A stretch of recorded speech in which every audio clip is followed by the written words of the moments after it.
Welcome to another episode of Psychotronic Coast to Coast. I'm your host, Skin Slip. That's O'Neill, your other host. He's the host with the most hair on his face. But barely. I'm catching up to him really quick. Battle of the Beards 2018. Whose will be longest by the end of the year? I think I've got like over 12 inches of beard here. It's not a but you've got more volume. Anyway, we watched this really interesting little. I don't know. You call it a slasher film? It's just a horror film, right? It's not even a horror film. It's a Mm, thriller, right? yeah, thriller. Quote unquote, which they say every time there's an award season and a horror movie's up for an award. Fantasy thriller, okay, or a comedy. Forget out. You believe that shit. How about make a genre? Make a genre pictures one if you don't want to acknowledge a specific genre because you're above it, like hoity-toity shit. Anyway, sidetracked. So we watched a gem from 1994 called The Paperboy. I don't know a damn person here except the lady I've seen in a few things, the old lady we've seen in a dozen things. She's actually the most famous person here, next to William Cat. So yeah, that's about it. That's William Cat. He's in this. He's in a lot of things. I'm surprised we haven't covered another movie with William Cat. He's in a lot of things that we would probably watch. Actually, he had a very low budget career. Anyway, this was Owen Neal's pick. So Owen, now that it's ever a criteria, why don't you take us through it? Okie dokie. Starts off with a bang with a old lady being suffocated by the paperboy. Yep, Straight up kills the old broad. that is indeed something that happened. Yeah. And then the daughter and her daughter come home because, take care of stuff, funeral and all that good stuff. Right. Right. And right off the bat, he's straight up creeping on them. Yeah. Pretty much. Just like I'm all up in their business. Like, dude, who the fuck are you? Bringing their luggage in the house without even being asked. And sorry, mom's dead, but I'm glad you're here. And she's just like, who the fuck are you? Oh, I'm just a You friend of your mother's. You're like She told me 14 or all shit. about you and how great you are. Yep. So this is all her mom's fault. That's what I'm getting from this. Mom just didn't know how to tell him to fuck off. Yeah. So right off the bat, you pretty much know what's going on. He's a weirdo. He's obsessed with this woman and the daughter. Let's point out, this movie would never get made today. This, first of all, I don't think there are any child actors that could pull this off. And second of all, this movie would never get made today. The level of obsession this kid has on other people. Yeah. Anyway. It's not sexual though. Well, a little bit with one of He, them, but in his mind, that is gonna be his mom, and that's his sister. okay. There were boobs on YouTube in this one. Yeah, but they weren't the mom's So this is boobs. only available on VHS. I don't have a VHS copy of it. We watch this off YouTube. Uh, you know, if this and by the way, if this had a Blu-ray, I'd buy this movie. This was fucking awesome. Spoiler alert, it was awesome. Anyway, Yeah. So he just keeps popping up at their house. what was that line early in the movie? Something about my family that just made me fucking cackle. I just cackled at this one part because this kid overacts like super huge, and it's really entertaining and cheesy. We're getting to it, man. Calm Oh, I thought down. we were there. Yeah, I'm sorry. My apologies. No, I'm just talking about how he just keeps creeping around, being weird. The The audience doesn't know, but this is really strong weed. This is like 10% stronger weed than I'm. It's actually it's like 30% stronger than I normally have. So this kind of knocked me on my ass a little bit. Getting ahead of myself. Anyway, as you say. yeah. So he's being weird, and she's seeing that, but she's just being like, "Oh, he's just a kid." He just seems socially awkward, right? Yeah. Like you're like, okay, this kid doesn't have a lot of friends. He just doesn't get to talk to a lot of people. I get this. Um, so yeah, he's outside with the little girl, They're cooking hot dogs. He's filming it. And then he's like, it's ready. And the mom comes out. And then the babysitter comes out. And that's when he throws the plate down. And he's like, we don't need her. We're family. We're family. And he's like Struts off. super high pitched and he's screaming it like what the fuck, kid? Holy shit! I thought you were cool. And the mom doesn't really think anything to him about this. She's like, I'm still going on my date. That what the fuck was I'm out. that? That was the weirdest shit. That kind of no kid, you can't come over anymore. That you're too weird. Yeah, that would have freaked me out. But Yeah, but at the she end of still went that- on her date. And then he comes over and peeps and sees the babysitter's boobies. Well, she's making out with her boyfriend, topless. Yeah. They're about to get ready. Down with He it. also, I gotta he say, also at these one movies point always take hit a. Oh, sorry. Go ahead. Sorry, I was just gonna say he also at one point hit a baby monitor so you can hear them talking in the house. Yeah, he hit it in their living room in a pretty obvious place where everyone just looked to the right and like, hey, it's right there. But anyway, that's one thing I have a problem with these movies. They stretch the believability. If somebody was acting like this in front of you, you should not be like, oh, he's just weird. You should be like, what the fuck's wrong with you, kid? Don't talk to my daughter. Like this is definitely crazy person, an unhinged person when it comes to their emotions. Their emotions are controlling them, and they're just going wild. They need help. So with that baby monitor, he hears the babysitter say, "Oh, your daughter was fine, but that kid was creeping and peeping." And he's like, "No!" and starts smacking his bed with a bat and freaking out. Flipping out. That happens a few times. He freaks out down in his basement. Or I don't know if it's his basement. It looks like it's in his basement, which is weird. So then the next Very day, large. He's got a very expansive basement, by the way. the next day he pops over again as he does. Because in this basement is his room area, right? Sorry, I don't even know. But he also has a freezer and room to dig a grave. A large grave that fits more than one person. I'm just saying. This is a very large basement. I mean, his dad's rich. I suppose that's true. Can't argue with that logic. Yeah, and by the way, the kid's mom's dead. And his Yeah. dad's never around. It's kind of He's a- implied that he may have killed the mother. Yeah, or maybe. It's never explicitly stated, but it's kind of like it feels like they were hinting at it. Maybe there's like a chop scene or somewhere. I don't know if he did, but it's definitely said that his mom was like super religious and beat him. Like crazy religious, not like the good religious, like the crazy people who like yell Bible verses at you and protest funerals. That kind of crazy. You And know? the dad doesn't know how to deal with any of it, so he just kicks off constantly. He's a He major plays cuck. golf. He's a major cuck. Absolutely, that's how I would describe him. He's like the super soft-spoken, kind person who just lets everyone trample all over him. Yes, I imagine he does very poorly at work because of it. But anyways, he shows up again, and she's like, "Were you peeping?" And he's like, "That babysitter's a liar." I don't remember the babysitter's Deborah, name. I remember that. Deborah. Deborah's a liar. I remember And him she's yelling like, that I at the didn't top of his mention lungs Deborah. in fucking public. At the top of his lungs, he yells this. Like She's like, "I didn't mention her." And he storms he off. storms off. He gets fucked by his own hubris. So then, of course, she's known for sneaking into her bedroom up a pole of some sort. So he loosens it, and she falls off and breaks her neck. Yeah, it's like some sort of scaffolding for like a cable or like a satellite dish or whatever. Yeah. That's what I gather. It's never really explicitly stated. So then he bikes over and goes, "Oh, did you hear about Deborah? She broke her neck. She's gonna be paraplegic." And then rides off with like a smile on his face. This is right after we were introduced Petroleum Cat as the boyfriend, actually, too. And she still doesn't seem anything weird about that. Because he says this to her and the boyfriend, saying right there, and I've been like, No, that was the friend. oh, was it the friend? Oh, I thought Yeah, the it was the boyfriend was friend. there. Are you The sure? friend that has the other little girl. Yeah. Okay. You have a better memory than me. He also goes to the mom's funeral with him. He kisses the mom's corpse, which Oh, so Yeah. weird. she like grabs him and pulls him back. Like, what the What fuck? the are you fuck doing? is wrong with you?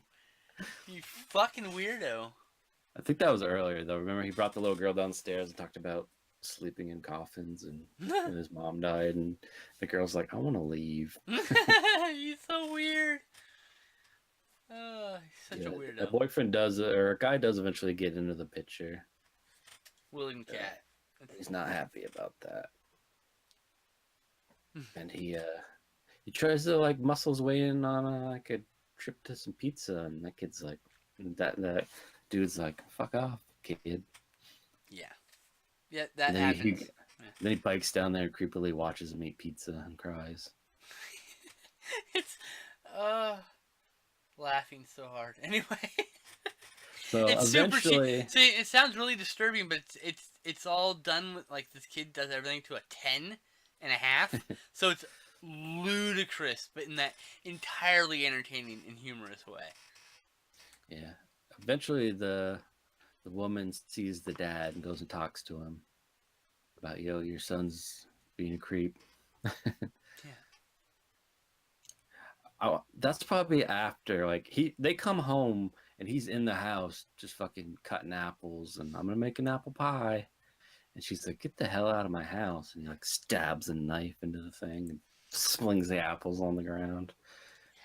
Like, oh yeah, god So damn. then she goes and talks to the dad. And then And she still didn't say, "Get the fuck away from me and never come back." no, He she still. did. Oh, did she? Okay. She says that. It's like, you're not allowed to come to my house anymore. Do you Oh understand my that? god. And Johnny, like, crying, nods his head. And that's when the dad's like, here's an early birthday present, some golf clubs, and we're moving to California. But Johnny doesn't play that shit. Kills his dad. Beats him to death with the newly minted golf clubs. He says, I already have a new life with a new family. I already have a new family. And the dad's like, what? And turns around and gets belted in the face with a golf club. Yep. Kills him. Oh, God. And somewhere in there, there's an old lady that tells the little girl, stay away from Johnny. He's the devil. He's evil. And then she confronts her in a store, like, don't be saying stuff like that to my daughter. And he's like, you know he's evil. And I've seen that scene before. I don't remember how and when. Probably flipping channels or something. Because I'm like, what the fuck? I remember the scene. Anyway. And it's like, even up to this point of all the fucking weird ass psycho shit the kid's doing, she's just like, and she's like, you don't say that about him. He's just a kid. But then she eventually starts clicking. He's like, maybe I should go talk to her. She knows something. And then she has a discussion with her. And then Johnny creepily shows up. He's like, I know you talked to her. I'm like, whoa. Whoa. Oh, yeah, they were having I thought that, yeah, didn't they have a conversation in the living room and he was eavesdropping on him with the baby monitor? Yeah, and then at some point he hears her having sex with that guy and he throws a fit. That's when you see his basement dwelling again. And he's like apparently he just wants a mom and a sister. He doesn't want a dad. He already has a dad. Well, he's killed him. Well, so why wouldn't he want a new dad? Because this new dad sucks. He just wants that mom. He wants to be new dad also. So she calls and she plans a meeting with that old lady. So he goes over there and takes care of her. She has like asthma. She has bad breathing. So he smacks the inhaler out of her. This is the most twisted part of the movie. Oh my god. Pretends to put her little Scotty dog in a bag. Oh, no, he actually puts this little Scotty in a dog. Yes. Dog in a bag. Walks out of the room, but switches it out. We know he switched it out because we saw him prep the baseball bat and the bag full of meat, and apparently ketchup too. And he beats it with a bat, and she dies from horror and shock and bad breathing. Yeah, because he kicked her fucking her breather away, and she like he scared her to death basically. Yeah. By beating a piece of meat full of bat in a bag with a pillowcase with a bat. So he's done 3. Well, the babysitter didn't die, but he's done 3 accident-looking things. Straight beat his dad to death with a golf club. Not gonna hide that one. And then he decides, well, it's time to take care of the boyfriend, and he goes over there, hits him with a bat, and then lights his place on fire with gasoline or road flare. Like he spent all this time like setting up this way to kill the old lady, so it looks like an accident, and then just torches a place in the most obvious way after hitting him with a bat. But he escapes. By the way, this whole sequence of him escaping is so big that if you saw this in the trailer, you'd be like, where the fuck does that take place? So it's like this kid who's like stalking people, and out of nowhere there's a fucking boathouse exploding, and like this guy's diving into the water. You're like, what the fuck? There's a full body burn. I mean, like, there's like, where this whole fucking sequence just came out of nowhere. He literally, a flaming William Cat flew into out of the movie, just whoosh. And then I like the fact that he undercuts his whole setup with the old lady even more by immediately calling the number when the woman gets there and goes, I knew you were going to talk to her. So basically saying, hey, I killed her before you could talk to her. Yeah. Like, okay, Johnny. And then she hears the daughter's voice at his house. You gonna sneeze? No, sorry, we're suppressing a yawn. But yeah, so she's freaking out. So she calls the friend, like the daughter's there, and she's like, of course she is. So I want to talk to her, and then she's like, the other little girl's like, no, she went home to get a dolly. Oh yeah, there was a part earlier where she's really upset because she was staying in her friend's house and she forgot her dolly. She was really like crying and stuff. And, yeah. So poor thing. The woman rushes to Johnny's house, and Johnny's just like, hi, Mom. Welcome home. Because he's obviously insane. Yeah. And she's just like, where is she? And just starts ripping the house apart. Because she hears the daughter saying, like, Mommy, Mommy. But it's that recording from earlier with the hot dogs. And then she finds the shrine in the closet of all her pictures taped up there. Yeah. And then she sort of starts playing along, like, where's your sister? He's like, I don't know. And then she hears mommy, mommy again. So she runs down to the basement, and it's the baby monitor. The daughter's at their house, obviously, not his house. She hasn't been kidnapped yet. Yep. At all, actually. Yeah, no. So I'm gonna hope that the other house was close by, or otherwise that daughter walked like across town. It's implied that it's nearby, yeah. But she's like, he's like, we're family. And I forget the exact saying what he says, and she's like, well, we don't love you. Which, I'm family, I love you. And he's like, well, we don't love you. And then so yeah, smacks her with a shovel and starts burying her alive. Yep, with and the father's in the pit too. Yep, because he dug the grave. Very large grave, by the way. If you're not gonna be my mom, you're gonna be nobody's mom. Someone forgot to tell it's 6 feet deep, not 6 feet wide. It was pretty deep too. I know, it was just funny. And then the daughter shows up in the window, and she escapes after hitting him with a shovel. Distracts him first, and then she jumps up and like grabs the shovel and smashes it into his jaw and like knocks him down. Tries to climb out of the window, and he like captures her leg with a fire poker, so for like 2 seconds. For like because he was trying to go outside and go around. So he put the fire poker in so that the window couldn't open upwards anymore, and so her leg was trapped for a moment. He was probably hoping it would take longer, but he runs off to go. He runs off to go like intercept them. Yep, with a fucking pickaxe. Yeah, comes out of the house with a pickaxe. Whoa, minor Johnny over here. And she's running with the kid. Falls, tells the kid to run. He tries to pickaxe her, misses. Must have been an old pickaxe because the handle broke. Even though it's a brand new, undamaged handle, yeah. She gets the handle from him, and she's gonna smack him right in the face. And then whoop whoop. Oh yeah. And then he flips a switch. She tried to kill me, broke into my house, killed my dad. Yep. And he's just rattling this off like he's so fucking smug. Like crying and like the whole fucking waterworks are on. And the boyfriend jumps out of the car and goes, And then he knows his gig is up. William Cat with some pie filling on his face. Yeah. And they put him in the car, and he's like, I have my rights. I want a lawyer. I want my phone call. And like, you don't get any of that. You don't get any of that until you get to the fucking precinct, kid. And then you gotta get booked. And then you can request some shit. And then you gotta go sit in the cell again until a lawyer comes. There's a whole process, kid. Jesus Christ, you can't do it from the back of the car. In 1994, it's even longer, I'm sure. Also, when they were in the house, when she saw the shrine, he was like, I brought you home. And she's like, no, I came home because my mom. And she's like, oh shit, you killed my mom. Yep. Yeah. I just like that switch where he's just like, I'm crazy, I'm gonna kill you. She did it. Yeah, it was just like boom. This It kid reminded me. was aces, man. He fucking chewed up the scenery with his silliness. It was great. It just reminded me so much of some of those like CSI episodes where they're like, "Oh, my husband's dead. Like, here's all the evidence. Of course, I killed that bastard." It's just like the turn of the dime in those They've been different caught detective already, and they're like, fuck it. They don't have the charade anymore, and the charade. They just turn like full evil as soon as they know they've been caught. Can't get out of it now. Might as well go evil. All right. But So yeah, we're saying I remember this movie like mostly because they used to play constantly on USA. which is why I think I've seen parts of this movie because I've watched a lot of USA.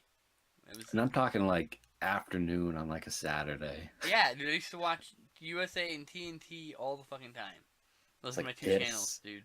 Buried Alive. Oh God, Buried Like Alive. someone kills their like husband or wife. That's with buries Jeff them, Bridges, and they I come think. back.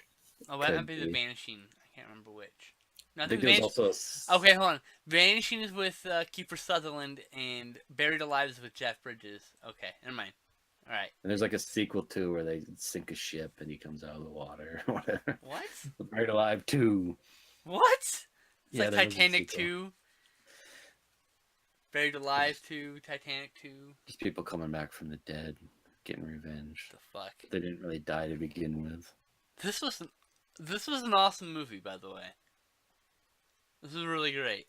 I give this movie like 3 out of 5 stars. This might be the best movie you've picked so far. No, it's crazy. Well, River Beast. Okay, outside of Moturn Media title. Oh God, I didn't prep this. The Bigfoot movie. Which one? I don't remember. The first one we ever did. Oh, that wasn't a good movie though. 5-star movie. What are you talking about?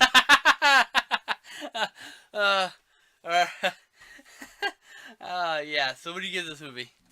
I'd give it a 3. 3 out of 5 stars. This is recommended. This movie puts William Catt into the Psychotronic Coast to Coast Hall of Fame. That's right. As guys sliding on fireboat Skates and accusing child of murder while having jelly on his face.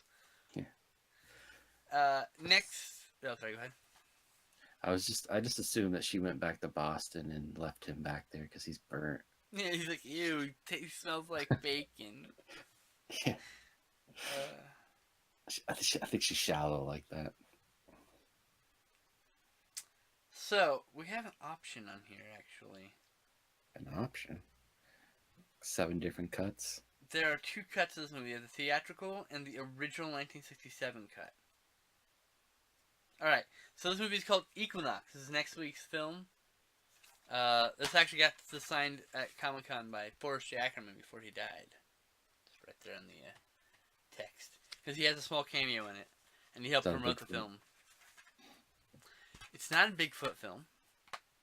Looks like a Bigfoot. Before he took you to a galaxy far, far away, before he brought you face to face with living, breathing prehistoric beasts, Dennis Muren, the future 9-time Oscar-winning visual effects artist of Star Wars and Jurassic Park fame, joined forces with a group of talented young filmmakers to create an homage to the creature features of yore and the eerie monster mash Equinox.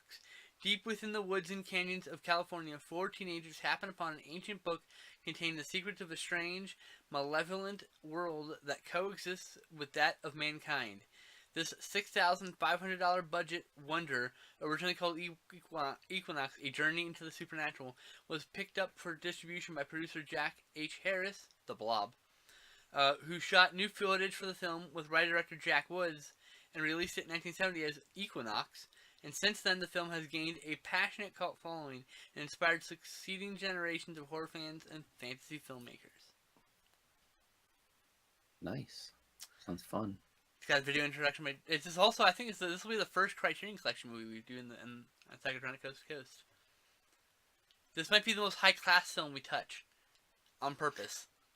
I mean, I bet you at some point we're gonna find a movie we're like, oh wow, this is not what we expected, and then it might be good. I think we're gonna have the theatrical cut because that would be the one that was on home video, and that would be the one that is probably the one you would see in a grindhouse, right? Yeah. So I think that'd be best. We're gonna watch the theatrical cut of Equinox. A lot of times the other cuts they don't like remaster them and stuff. Well, this is Criterion, so I'm pretty sure that they did. Oh, I think there's a trailers from hell about this one, which is basically the trailer with someone giving awesome commentary about the movie. So, yeah, that'll be what we do next on the next episode. Any last words, Owen? Nope. All right, we'll see you guys next week. Peace.